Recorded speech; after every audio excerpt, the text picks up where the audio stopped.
Did all the team leaders get all the emails I sent? No. Yes. Who said no? I did. You're not a team leader, are you? Who's your team leader? I am. Who's in your group? They were mistakenly sent to you. Did you get them all? I did. Did you spread them, give them to the rest of your team? No. That's why you didn't get them. Who in the room does not have the numerous and sundry emails I sent last night about the last case we're working on? What? 7, not 14. Some were duplicates. I sent. Yeah. I sent 14. Yeah, because I didn't know which ones I sent. I lost count. I got on the phone and I lost count which ones I'd sent, so I just sent them all over again. That's my system, my crack system. So who doesn't have 7 to 15 emails sent last night? Are you the only one that don't have? Tony forwarded to me just now. Okay. Rich, you have them? Yes, I'll forward them to. Okay. As where's Kwong and Kwong's? You made a very, very valid comment last night. Maybe the only one since you've been here. Reference other than LOE that we're live in the deal right now. And then when I sent you those other emails, I mean they just took his shoulder off. Cannonball just took his shoulder off when they were boarding the ship, okay? And earlier he lost a leg. So, I mean, it's a lie. By the way, this is Elvis Presley jacket that Sally buys me this kind of shit. And in Memphis, Tennessee, and the tailor that he made rich, I forget the guy's name, it's in the Peabody Hotel. And when you go to Graceland, and it shows the clothes, the kind of clothes he used to wear, Elvis, which is quite remarkable. But seeing him right up close is quite an experience. But I decided, since it was our last day of the New Year for thing, I wear one of my Elvis Presley jackets. A couple things. We got goals, affirmations. We got this case. We've got protocols to go through. But I wanted to say something. I'm not the only person that has ever said politically incorrect things about kids, about Jews, Muslims, Protestants. I am not the first one. And by a long fucking shot. And I don't get anything from these books, nothing. There was a woman, a psychologist, several years ago, who became quite famous for telling women they were whining cunts, for the most part. And she got famous and a bestseller by writing a book called Stop Whining and Start Living. And it was devoted to women who whining, cunt, nag their significant others into despair. And we could all relate to that, every fucking person in this room, including the women. They don't call it nagging or whining, but they were taught by their parents, their mothers, to whine and nag. Okay. Then she wrote some other famous books. I talk about how you fucked up your kids and your parents fucked you up, right? 10 stupid things women do. Oh no, that's where's the kids one? Okay. Stupid things parents do to mess up their kids. I mean, I could have written this book, okay? And it was a bestseller in America. I don't know if it was a bestseller anyplace else. By the way, her name is Dr. Laura Schlesinger. Okay. Bad childhood, good life. You know how I say we're fucked up, but you can still have a good life? She writes about bad childhood, but still having a good life. And she had one. And of course, when you write books like this, everybody Googles the fuck out of your life. And I'm not going to go through all the things that, she was quite a, shall we say, a party animal in university. She's a little younger than I am, back in the day of LSD and shit like that. So, and she found some people that partied with her, apparently, back in the 60s. And so there are other books written about that. I don't have any of those. And then another bestseller, 10 Stupid Things Women Do to Mess Up Their Lives. and basically feeling sorry for them being victims. Remember I said to remind me about being a victim? The base reason, not the base, well, one of the main reasons that we are the way we are, that you are the way you are, and I'm not, it doesn't apply to me because I don't feel a victim about anything. And people say QLA is making other people victims. Now, I hadn't really thought of it that way, but I would rather them be a victim than me. It's like in the movie Patton that we viewed, some of you viewed the other night, when General Patton gets up at the beginning of the movie and he says, "Now we want those bastards to die for their country. We're not going to be dying for our fucking country." So we want them to be the victims and not us. But guys like you and many others, coming out of certain cultures, have been raised just the opposite. I often say the Brits ruled 2/3 of the world at one time, and they ruled it by gunboat diplomacy, and they didn't give a fuck about anything. The Dutch, when they were out running around discovering shit, the Portuguese, the Spanish, and just about all the countries ruled by force. Even here, sitting on the Guthrie estate, Sir John Guthrie, the original, who got the grant from James III, in the crest shows one hand with a Bible in it and one hand with a sword in it. So if you didn't accept Christianity, he cut your fucking head off. Or heed, as they say up here. Cut your fucking heat off. But now we've swung back all the fucking way, the other way. And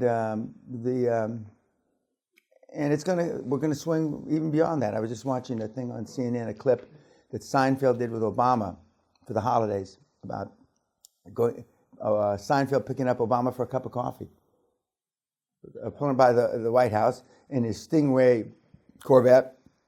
Then they're driving along, and Obama says something to the effect, "Well, my demographics are from mostly from 0 to 8 years old." And he says, "Because the kids like me because I look like a cartoon character because I have big ears." And he goes on, and it was really quite self-deprecating. Then he goes on to say something about how Seinfeld asks him, "Are most of the world powers wacko?" He says, "Yeah, they are." He says, "You can see it in their eye when you sit across from them that they're not there anymore." And he says, "The longer they're in office, the worse they get." And then he says, and then their feet hurt, and they can't pee. And he's talking about men that are in some of these guys, dictators are in office 30, 40 years, and they can't pee. And then I came because I had to get here. I wanted to get here.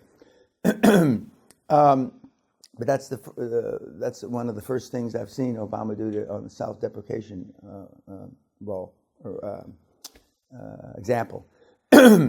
But you guys and gals play the victim card. They talk about the race card, and the females playing the female card.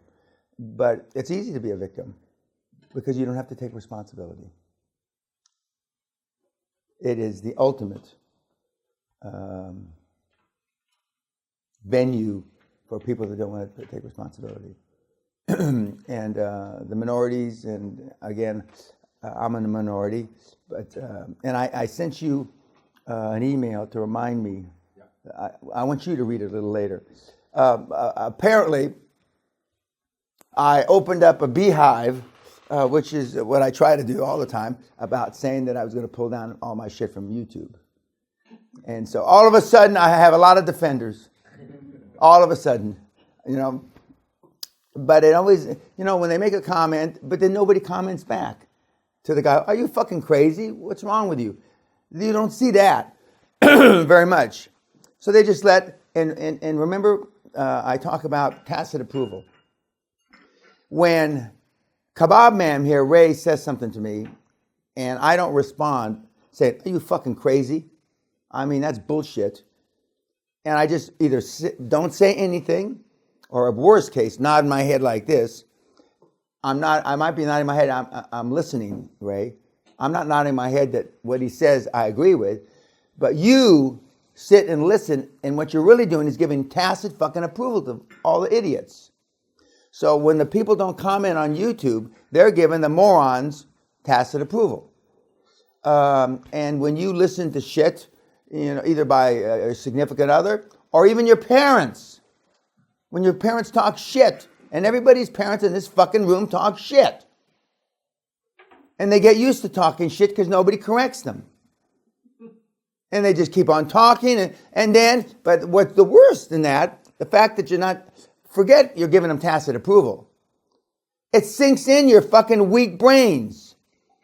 It's like the Chinese water torture. It's not the 500th drop that makes you nuts. It's the 5 millionth drop that makes you nuts. And when you hear your kids talk shit. And my children know, even at this age that they are grown adults, if they say something that's shit, I am the first one to make sure they understand that, one, I don't agree, and it's shit.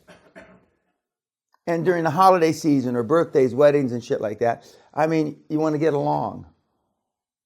So what's the easiest way to get along? Keep your fucking mouth shut. And then you just listen. And then you're a receptacle for all the shit. And it's a never-ending vicious circle that just repeats itself. Holiday time to holiday time, generation to generation, for time eternal. But the easiest thing in the world is play the victim. And I'm not, this thing with Bill Cosby, which is an awful thing, these 50-plus women that, allegedly were raped or taken advantage of, whatever. For years and years and years, nobody said anything because nobody else said anything. But then 4 or 5 years ago, when somebody said something, and he still hasn't been proven guilty, but it looks that way. And then when one said something, then another one said something, and then I remember the last time I counted, it was 13. Now it's 51, so I haven't counted in recent months. But all those people that have kept quiet and been victims, just think about how distorted their lives have become. But, that's an awful thing that happened. But, I'm worried about the people in this fucking room. And I see you continue to be victims because that's how you were raised. That's how you were raised. Because another manifestation of that is there's no accountability. There's no accountability for people to say or do crazy things. The iPhone, etc., has changed a lot of that. People that do bad things now, virtually everybody's got an iPhone or equivalent thereof, and so they can catch it on camera, etc. But for the older folks in the room, you've lived 20, 30 years with this. For the young guys, much less than that. But I've seen the transition. And you ask why the people in the 90s were so strong. Well, they had seen less of it. And they didn't have all these options on social media. And they had to go do the work themselves. They couldn't just Google fuck the answer. Shoe leather, as Bruce Whipple used to say. Shoe leather meaning walking, and that's not a totally accurate metaphor because you don't walk, but you certainly weren't Googling it like this. And so for 2016 and moving forward, if you just take that one element, and it's not a small element, Anthony, it's a big fucking deal. If you've been the victim and taught how to be the victim all your life, you don't just flop over one day, wake up, it's 2016, I'm not a victim anymore. And it's hard, but not impossible.